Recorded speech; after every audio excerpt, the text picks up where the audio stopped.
Imagine you get a good job offer in London. Your partner says, if you go, it's over between us. Which one you could choose, a partner or a job? It's better to choose a job because a partner can dump you anytime. Job can change your life for good. You can find another partner in London. If that person is truly loves you or to support you, can say you can go. So sometimes, guys, other people they can choose a partner, but sometimes you have to know that a person can change than a job, guys, because it's difficult nowadays to find a job.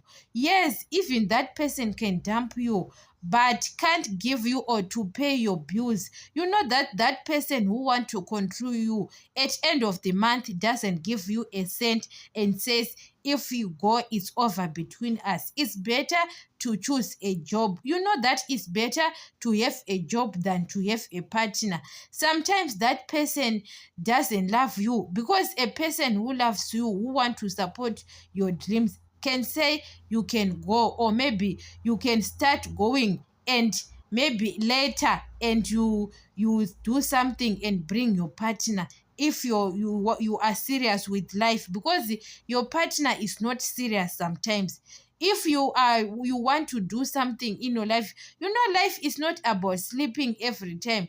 After sleeping as partners, you are married, you want to eat. What do you eat if you don't have a job?